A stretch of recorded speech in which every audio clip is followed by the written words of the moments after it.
What's going on, everybody? It's the Blockchain Raccoon keeping you updated with the latest cryptocurrency news and analysis. Just been playing around here, playing some Call of Duty, watching some videos with Brad Garlinghouse and Mike Novogratz at a future investment initiative, laying virtual foundation stones. So a nice little video, about 16 minutes long. Go ahead, watch it, check it out. This is pretty informative. So I'm just gonna go ahead and wrap this up. Check out the video, and I'll catch you guys in the next video. Thanks for tuning in. So we're gonna have a look at what we think the blockchain might be doing about this. And very pleased to have you guys on stage today. Thanks very much for coming. I'll let you introduce yourself from the end. You've got a fantastic shirt on. Why, thank you. Mike Novogratz, I'm the chairman and CEO of Galaxy. Love being here in the kingdom. My name is Brad Garlinghouse. I'm the CEO of Ripple, and very good to be here. Thank you. Good morning. My name is Nicholas Carey. I'm the co-founder and vice chairman of blockchain.com. Great. So let's lay out the current landscape of blockchain technology. I want to know how it's being deployed and how deeply it's being integrated into the financial industry. Lots of conversations on the side of this conference about it, but I'd love to hear from you guys how you're seeing it. Starting just here. Okay, thank you. Well, I think it's important to take a quick step and look back a little bit. Yesterday morning, we had sort of some titans from the traditional finance industry speak and opine about the future of finance, and it was pretty. It was a window into the past from my perspective. We've gotten really good at organizing molecules, and we put down a lot of infrastructure in the last century that was incredibly important for human advancement. We put down roads, we put down pipes, we built hospitals and built bridges. That was all incredibly necessary. But over the next decade and into the next century, we're going to need to get really good at organizing electrons. One of the most important things we can do is build a financial fabric for the world.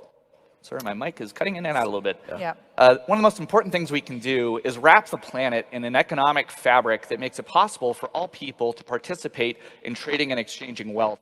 And it needs to work as fast as the internet does so that we can build new businesses, exchange ideas, and coordinate capital. And Ray Dalio really hit it on the mark when he talked about the latent potential of human possibility. And if we unlock that, if a young man who's just living a mile away has an idea that he can build a better business for his community and he can source capital for that idea from anywhere, we're going to be on to some really incredible ideas from the rest of the world. And so the real vision for what's happening in the industry today is really to build a better financial system, one that's graphed into the internet that empowers all people to control their wealth. And there's some big ideas in there, but that's kind of where we are right now. And then we've got some great people on the panel today that can talk both about what's happening beyond just the extraordinary innovations in the design of money, but also how existing institutions can marry themselves up with this technology for all kinds of other benefits. So I'll pass it on to Brad because I know his firm is doing. And while we pass it on to Brad, I might get somebody to come help you with your mic. Thank you. So Brad, you take it away. Well, so I think your question is perfect because I do think that some of the origins of blockchain and crypto were all about creating a separate, almost parallel financial system. And I think even as this panel and the structure has talked about the metaverse, I think about it really as the connective bridges. It's not about a separate financial system. It's how do we use these technologies to improve the existing financial system? Ripple has been focused on selling into financial institutions for 5-6 years. We have hundreds of institutions. Just yesterday, we announced the first corridor between the Middle East and the US dollar using digital assets to facilitate real-time money movements. We see this vision of a really enabling an internet of value. We talk about an internet of things, an internet of information that we live in today. And as Nick was introducing, I think that the future will enable the free flow of value in a way that truly is more inclusive and more democratizing to an economy that has fewer borders and includes more people. We're already seeing that, right, in parts of the world. Lots of parts of the world are already using this technology. For sure. I mean, I think one of the things, to my knowledge, this is the first time I have been to FII, and I think it's indicative of the trend line of crypto that we have a panelist of 3 very senior people in the crypto industry on stage here. And the trend line overall is more people, more countries, more regulatory clarity, more countries understanding how these can be leveraged to actually benefit their economies. I think the origins of, hey, it's for illicit purposes has really started to move into the background. So, Mike, where's the industry headed from here? What are the new players? Who are they going to emerge, and who's going to be the winners and losers? Sure. Let me step back for 1 second. I started investing in Bitcoin and in crypto in 2012. And like many of you, I'm sure, wasn't a computer science major or even a technologist. And so I spent a lot of time trying to figure out why everyone was so excited. And if there's one thing to remember, what Satoshi Nakamoto with this white paper that was all about Bitcoin did, his contribution was he created the first digital signature you couldn't counterfeit. And that sounds simple, the first digital signature. Before that, you take your computer and you saw any digital image, you could copy, paste, and make 1,000 of them or 1,000,000 of them. And so what Satoshi did was he allowed Bitcoin to be unique, a Bitcoin to be unique. There are 21 million, you can't make any more. We know there's a unique digital signature. And that idea has spread from first digital money, which then transformed into digital gold, which is Bitcoin, to all kinds of things. And so the most exciting thing that happened this year, and I think everyone has to pay attention to, is things called NFTs. We saw digital art, digital collectibles show up, and all of a sudden there was a crazy surge. I've got to buy a crypto punk or a crypto ape or generative art, these amazing AI artists creating new art. And that woke the whole world up to realizing that, there are real use cases for blockchain. Before, people thought, oh, this was just the crypto guys playing with the crypto guys, right? But now, every major company in the world is looking at, how do I use these tools, this crypto idea, this community, this idea of the scarcity to enhance my business? So Visa's a $500 billion company. They power more transactions than any other company. They went out and bought themselves a CryptoPunk. And when I asked the CEO of Visa why they bought a CryptoPunk, he said, hey, we want to send a message to the community that we want to be part of it, to this crypto community. They told me right now, on a normal day, every Visa cardholder uses it less than one time. And they think in 10 years, it'll be 10 times all the growth coming from buying digital goods, digital shirts, digital collectibles, digital art. And so for the first time since I've been in crypto, we see real companies, if they're sports teams, brands like Chanel, all saying, hey, I need to be part of this economy. And I think you're going to see it all over the place. With 100% certainty, I promise each and every one of you, in 10 years, your health records will be NFTs. And you'll finally go to the doctor, and you'll pull out your phone, which is your wallet, and you'll have your health records, and you'll be able to share them with the doctor, instead of having to call 16 different places. Anyway, so that's the excitement that the world woke up, and that's why crypto prices have gone up so much this year, right? You just had a huge year. If you were long crypto, you're feeling very good about it. A lot of it is because the world finally noticed there's a use case, and there are lots of them. But NFTs was really the wake-up call.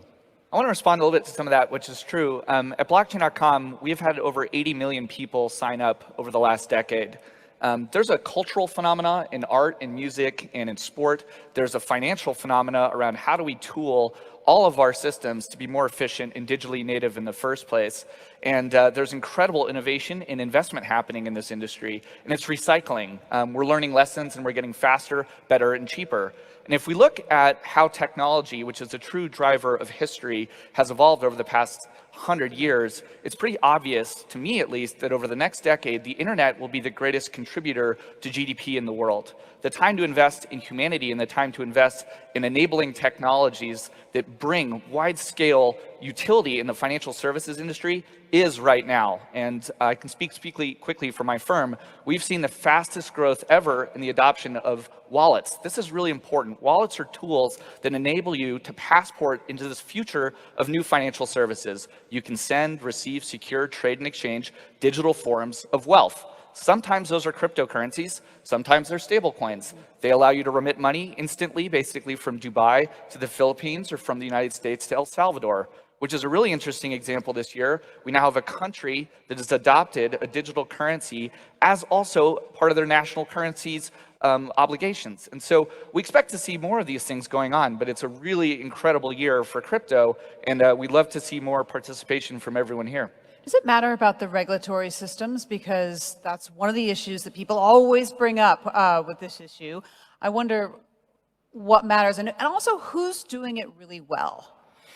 You know, I do think if you look back in time as a U.S. citizen, one of the reasons why the United States led in the Internet of Information development is because there was regulatory clarity, regulatory certainty based on laws passed in the 90s. And what you're seeing now in blockchain and crypto, I think, is a similar dynamic where you have a category of countries that really have been on the leading edge of providing that clarity and certainty. So investors and entrepreneurs like you have on stage today can build companies with that clarity. Countries like the UK and Singapore and Switzerland and Japan and even the UAE have been really leaders in providing that regulatory certainty and that regulatory clarity. You're seeing more and more countries lean into that. Now, that isn't to say there are some countries, as I'm sure many here are aware, like China, that have taken a more negative view on occasion. But I think the long-term trend, as Mike was describing, you step back and think about over the last 6, 7, 8 years that all of us have been involved in this industry, you see a very positive trend line overall that I think is going to continue to grow globally because of the benefits to consumers, to the benefits of constituents that governments are representing, whether it's remittance costs in key corridors. It truly is the democratization of money, finance, allowing more people to come into the system. Interesting. Did you want to follow up? Sure. Listen, you know, any new industry that changes the world often creates a bubble, right? You had a railroad bubble, you had an internet bubble. It creates a bubble because the story becomes so clear to people that I got to be part of it. And when you have these manias, these surges of enthusiasm around something, you often get fringe players on the side that take advantage of that enthusiasm. And so it's regulators' job at times to police against that. And they're usually not great at it. But so they have a real role to stop the charlatans, to stop the bad actors. I would tell you the core of this movement, and most of the players aren't bad actors, and that we're not in a bubble yet. We had a little mini bubble in 2017. Now we're actually in a movement. And it's a movement that's gaining speed and legitimacy. And so the crypto community, the guys on stage and our brothers and sisters that are building these businesses didn't do a good enough job, certainly in the United States, but everywhere, educating politicians, educating regulators. That's all changing. And so I'm confident that certainly in the US over the next 12 to 18 months, we get better regulation, more clarity. And I'm confident because crypto's really popular, right? There are over 200 million people on Earth that own part of a Bitcoin. There has never been a security, or not a security, there's never been an asset owned by more people at once. And so recently in the United States, the government tried to jam in to a piece of legislation some language that would be very bad for the crypto community. In over a weekend, the crypto world shut DC down with phone calls to senators, with emails. And it was the first time DC realized, oh my God, there's 60 million crypto voters in America. And so certainly in the Western democracies, the crypto voting... What about in China? What about the recent actions of China? Listen, China has a very different view on how they think the world should go, right? China's citizens are willing to give up a lot of their personal freedom for the collective good. And they have a president, President Xi, who went from a world where China was becoming more and more part of the global community to saying, I'm in charge. You can call him an emperor, you can call him what you want, but Xi has taken a very hard, fast view that his view of China should be the China that's going to happen. And so anything that threatens the Communist Party of China is bad right now. And they saw crypto, which is about freedom, which is about empowering individuals, which is about transparency, as really bad. If you want to be in charge of everything, you don't necessarily want so much transparency. And so for the rest of the world, you've got to decide what kind of society do you want to build. Do you want to build a society where freedom is important, or do you want to decide build a society where one guy owning all the power is important. I want to give you guys one quick question. Give me your best example of blockchain or crypto for good. We've got 39 seconds. Sure. So anyone that wants to speak about this or how institutions can get involved, I'd love to chat with you afterwards. But how it's for good, anyone in the world right now can download a piece of software that can enable them to become financially sovereign. If you think about that for just a second, they can basically build financial capabilities in their pocket on their smartphone that gives them access to the same things that people in Canary Wharf or Wall Street or Singapore have, but anywhere on the planet, regardless of the circumstances of their birth. So if we want to unlock a lot of human latent potential, let's give them tools to build wealth. The for good that I think about today, where Ripple has focused, is really on reducing the friction as measured in cost and speed of payments, particularly around cross-border. I think people forget that remittance costs, which really are for populations of immigrants that can least afford that, can be 600 or 700 basis points on average globally. And so the for good is, if we can bring that from 600 or 700 basis points and taking days and having lots of errors to taking seconds and costing 60 basis points, the for good, particularly for those segments of populations, is a lot of good. Mike? I would say that crypto started as a movement where a group of people say, we don't really trust the center. We don't trust these governments, big organizations, big banks anymore, right? It started from a breakdown of trust. And where it's for good is, it's a Gen Z and millennial revolution where they're building new systems of trust built with transparency. And so in a world that's balkanized like our world has, where politics are harder and harder, both in the US and globally, crypto is kind of a pan-political movement that's built around this concept of trust, and it's trust through transparency, and I think that's a spectacularly important idea. Fascinating. Thank you very much, gentlemen. I want you to actually, when you're backstage, have a listen to this next section, because crypto and blockchain can play a really important in counterfeiting and counterfeit goods as well, and I know you know about that. I encourage you to follow up with Hans later.